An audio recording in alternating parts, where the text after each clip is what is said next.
Hello बच्चों, मैं आशीष झारिया स्वागत करता हूं आपका आपके अपने यूट्यूब चैनल स्टडी विथ एजे में। इसमें आज मैं आपके लिए लेकर के आया हूं। मैंने आपसे अभी कुछ दिन पहले कहा था कि आपकी वार्षिक परीक्षा आने वाली है और मैं उसके पहले आपको बहुत ही महत्वपूर्ण क्वेश्चन, महत्वपूर्ण प्रश्नों के उत्तर जो वार्षिक परीक्षा में आपसे पूछे जा सकते हैं, ऐसे प्रश्न लेकर आऊँगा। तो आज की इस वीडियो में मैं उन्हीं प्रश्नों को लेकर आया हूँ जो आपकी वार्षिक परीक्षा में आ सकते हैं। बच्चों, ध्यान से इन प्रश्नों को आप पढ़ना और याद ज़रूर करना ताकि आपको वार्षिक परीक्षा में आपकी तैयारी बहुत अच्छे से हो सके। आपके लिए मैंने ये प्रश्न लाया हूँ, जिसमें आज हम देखते हैं। इसमें प्रश्न है, खरपतवार फसलों को किस प्रकार नुकसान पहुँचा सकते हैं। तो इसके उत्तर में लिखिएगा आप, खरपतवार एक ऐसा अवांछित पौधा है जो बिना बोए ही खेतों में तथा अन्य स्थानों में उगकर तेजी से बढ़ता है और अपने समीप के पौधे की वृद्धि को दबाकर उपज क्षमता को घटा देता है, जिससे फसलों की गुणवत्ता गिर जाती है। तो ये होगा आपका इस प्रश्न का उत्तर। तो बच्चों, अपने दोस्तों तक भी इसे ज़रूर शेयर करना ताकि उनको भी मदद मिल सके। और ये बहुत ही महत्वपूर्ण प्रश्न है जो आपकी परीक्षा में पूछे जा सकते हैं। ऐसे प्रश्नों की ये सीरीज़ में लेकर आया हूँ। और भी सारे विषय जो आपके गणित हैं, संस्कृत है, सामाजिक विज्ञान है, अंग्रेजी है, इन सब के मैं लेकर के आऊँगा। तो आज हम ये विज्ञान का देख रहे हैं, तो चैनल को सब्सक्राइब कर लेना और वीडियो को लाइक करना और शेयर भी कर देना अपने दोस्तों तक ताकि उन्हें भी ये मिल सके। इसके बाद अगला प्रश्न देखते हैं, मिट्टी में रहने वाले केचुए एवं सूक्ष्म जीव को किसान का मित्र क्यों कहते हैं। ये कई बार परीक्षा में पूछा गया है और इस बार भी पूछा जा सकता है।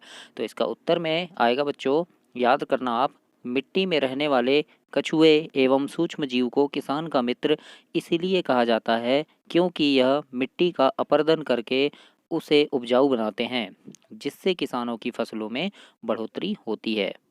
अगला प्रश्न देखते हैं। इसके बाद है, फसल के भंडारण के पूर्व उसे धूप में सुखाना क्यों आवश्यक होता है। तो इसके उत्तर में लिखिएगा, फसल के भंडारण से पूर्व धूप में सुखाना इसीलिए आवश्यक है क्योंकि उन्हें नमी, कीट, चूहे एवं सूक्ष्म जीवों से सुरक्षित रखना होगा, है ना। धूप में सुखा देते हैं हम ताकि उनमें कीड़े ना लगे, इस टाइप से। फिर क्या लिखा है, ताज़ा फसल में नमी की मात्रा अधिक होती है। यदि फसलों को सुखाए बिना भंडारित किया गया तो उनके खराब होने की अथवा सूक्ष्म जीवों द्वारा आक्रमण से बीज खराब हो जाते हैं, है ना। अतः भंडारण से पूर्व क्या करना चाहिए, हमें धूप में सुखाना आवश्यक होता है फसलों को।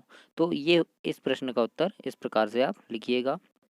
इन प्रश्नों को आप जरूर से याद कर लीजिएगा।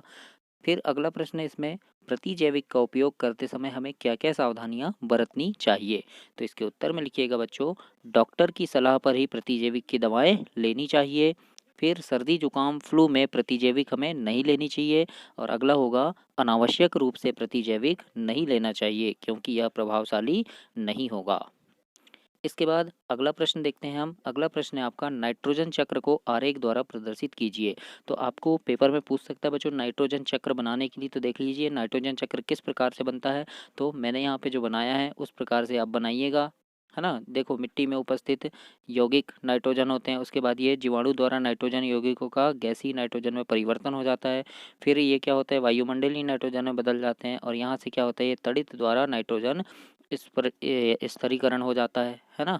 फिर यहाँ से क्या होता है, पौधे में अवशोषण हो जाता है इसका। फिर ये जंतुओं द्वारा पौधे को खा लेते हैं जंतु। फिर यहाँ से जंतु उत्सर्जित कर देते हैं। इस प्रकार से एक नाइट्रोजन चक्र बन जाता है। तो इस प्रकार से आप इसको अच्छे से याद कर लीजिएगा किस प्रकार से नाइट्रोजन चक्र बना है, और ऐसे ही आपको अपने परीक्षा में बनाना है। इसके बाद हम अगला प्रश्न देखेंगे। अगला प्रश्न है आपका, कार्बनीकरण क्या होता है। ये भी बहुत महत्वपूर्ण प्रश्न है, ये भी आपको पूछ सकता है। तो उत्तर में लिखना, मृत वनस्पति के धीमे प्रक्रम द्वारा कोयले में परिवर्तन को हम कार्बनीकरण कहते हैं। अगला प्रश्न है, भारत में प्राकृतिक गैस कहाँ कहाँ पाई जाती है। तो उत्तर में लिख देना, त्रिपुरा, राजस्थान, कृष्णा गोदावरी डेल्टा में और महाराष्ट्र में। ये आपको वैकल्पिक में भी पूछ सकता है, यानी जो 4 ऑप्शन देते हैं ना, वहाँ भी ये पूछ सकता है, तो इनको याद रखना। इसके बाद हम अगला प्रश्न देखते हैं। अगला प्रश्न है आपका, ऊष्मीय मान किसे कहते हैं। ईंधन के रूप में ऊष्मीय मान को किस मात्रक में प्रदर्शित किया जाता है। तो इसके उत्तर में लिखिएगा, किसी ईंधन के 1 किलोग्राम के पूर्ण दहन से प्राप्त ऊष्मा ऊर्जा की मात्रा उसका ऊष्मीय मान कहलाती है। ईंधन के ऊष्मीय मान को किलो जूल प्रति किलोग्राम मात्रक द्वारा प्रदर्शित किया जाता है। ये मात्रक याद रखना, किलो जूल प्रति किलोग्राम।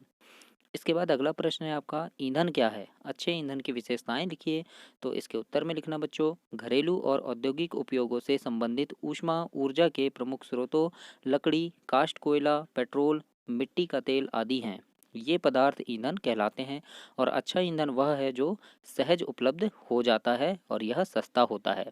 इस प्रकार से इसका उत्तर आप लिखिएगा। अगला देखते हैं, इसके बाद है आपका प्रश्न नंबर 6, वेरी वेरी इंपॉर्टेंट है।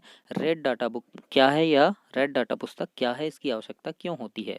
तो इसके उत्तर में लिखिएगा, रेड डाटा बुक वह पुस्तक है जिसे सभी संकटापन्न स्पीसीज का रिकॉर्ड रखा जाता है, मतलब कि जो विलुप्त हो रहे हैं ऐसे जीव जंतु का रिकॉर्ड इस पुस्तक में रखा जाता है। इसकी आवश्यकता इसलिए है क्योंकि इसमें विलुप्त प्राय जीव जंतुओं के बारे में रिकॉर्ड रखा जाता है। इस प्रकार से आप लिख दीजिएगा, आपको पूरे पूरे नंबर आपको बच्चों इसमें मिल जाएंगे। आपकी बोर्ड परीक्षा है इसलिए अच्छे से पढ़िएगा, ध्यान से पढ़िएगा, मेरी शुभकामनाएं आपके साथ हैं। अगला प्रश्न देखते हैं हम, छोटे जीव जंतु हमारे पर्यावरण के लिए आवश्यक क्यों हैं? तो इसके उत्तर में लिखिएगा, छोटे प्राणियों की विलुप्त होने की संभावना अधिक है। अक्सर हमें सांप, मेंढक, छिपकली, चमगादड़ इत्यादि को निर्दयता से मार देते हैं। उनको मारकर हम स्वयं को हानि पहुंचा रहे हैं। छोटे जीव आहार श्रृंखला के भाग है। इस प्रकार से आप इस प्रश्न का उत्तर लिखिएगा। इसके बाद अगला प्रश्न पूछ सकता है आपसे, प्रोजेक्ट टाइगर अथवा बाघ परियोजना क्यों लागू की गई? ये भी बहुत महत्वपूर्ण है। तो उत्तर में लिखना, हमारी सरकार ने बाघों के संरक्षण हेतु प्रोजेक्ट टाइगर अथवा बाघ परियोजना लागू की। इस परियोजना का उद्देश्य देश में बाघों की संख्या को बढ़ाना था। इस प्रकार से आप इसका उत्तर लिखेंगे। इसके बाद अगला देखते हैं हम, प्रश्न है आपका, जनन क्या होता है? जंतुओं में जनन की विधियां कौन कौन सी है? तो ये आपको ऑप्शन में भी पूछ सकता है कि जनन की विधियां निम्न में से कौन सी है। तो आप इसको याद रखना कि जनन जाति की निरंतरता बताने के लिए आवश्यक जनन की दो विधियां हैं। पहला है लैंगिक जनन और दूसरा है अलैंगिक जनन। प्रश्न नंबर 5वां है आपका, आंतरिक निषेचन तथा बाह्य निषेचन में अंतर बताते हुए उनके उदाहरण दीजिए। तो उत्तर लिखना बच्चों, वह निषेचन जो मादा के शरीर के अंदर होता है आंतरिक निषेचन कहलाता है। उदाहरण में जैसे मनुष्य, गाय, कुत्ते आदि, ये अंदर होता है निषेचन। और वह निषेचन जिसमें नर एवं मादा युग्मक का संलयन मादा के शरीर के बाहर होता है, जैसे मछली, स्टारफिश आदि, यानी जो अंडे देते हैं वो क्या है, बाह्य निषेचन है। और जो बच्चे देते हैं वो आंतरिक निषेचन है। इसे भी आप याद रखना, ये भी बहुत महत्वपूर्ण प्रश्न है। जितने भी प्रश्न मैं आपको बता रहा हूँ ये बहुत ही महत्वपूर्ण महत्वपूर्ण प्रश्न है जो परीक्षा में हमेशा पूछे गए हैं और इस बार भी पूछ सकते हैं। हर बार इस टाइप के प्रश्न आए हैं। प्रश्न नंबर 10वां है, मनुष्य के शरीर में अंतःस्त्रावी ग्रंथियों की स्थिति को दर्शाता हुआ नामांकित चित्र बनाइए। तो मैंने यहाँ बनाया है, आप इससे और अच्छा चित्र बना लीजिएगा। तो ये अंतःस्त्रावी ग्रंथि को दर्शाते हुए मानव का एक चित्र बनाना, जैसे पीयूष ग्रंथि है, थायराइड ग्रंथि, एड्रिनल ग्रंथि, अग्नाशय, स्त्रियों में अंडाशय की स्थिति। तो इस प्रकार का चित्र आपकी पाठ्य पुस्तक में देखना, विज्ञान में 119 पृष्ठ में है, तो उसको आप यहाँ पे और अच्छे से बना लीजिएगा। इसके बाद अगला प्रश्न देखते हैं हम। प्रश्न है आपका, वायुमंडलीय दाब से आप क्या समझते हो? उदाहरण देकर समझाइए। तो इसके उत्तर में लिखना बच्चों, हमारे चारों ओर वायु है। वायुमंडलीय वायु पृथ्वी के तल से कई किलोमीटर ऊपर तक फैली है। इस वायु द्वारा लाए गए दाब को हम वायुमंडलीय दाब कहते हैं। इस प्रकार से इस प्रश्न का उत्तर दीजिएगा।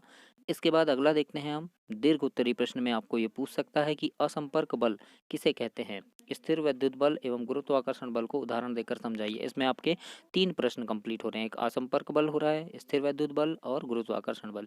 तो एक एक करके देखते हैं हम। सबसे पहला यहाँ, एक चुंबक दूसरे चुंबक पर बगैर संपर्क में आए ही बल लगा सकता है। चुंबक द्वारा लगाया गया बल असंपर्क बल कहलाता है।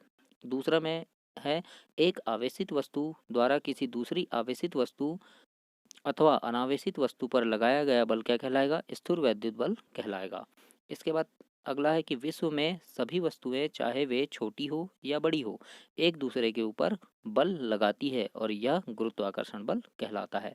इस प्रकार से आपके ये महत्वपूर्ण महत्वपूर्ण प्रश्नों की सीरीज होती जा रही है। तो चैनल को सब्सक्राइब कर देना और अपने दोस्तों तक भी इसे जरूर से शेयर करना ताकि उन्हें भी लाभ मिल सके। अगला प्रश्न देखते हैं, खिलाड़ियों के जूते की तली एवं वाहनों के टायरों को खांचेदार क्यों बनाया जाता है? तो इसके उत्तर में लिखिएगा, खिलाड़ियों के जूते की तली एवं वाहनों के टायरों को खांचेदार इसलिए बनाया जाता है क्योंकि खांचेदार बनाकर घर्षण अधिक किया जाता है। इस प्रकार से आप इसका उत्तर लिखेंगे। इसके बाद अगला प्रश्न है आपका, ये भी बहुत महत्वपूर्ण है कि हवाई जहाज की आकृति पक्षी की आकृति के समान क्यों बनाई जाती है।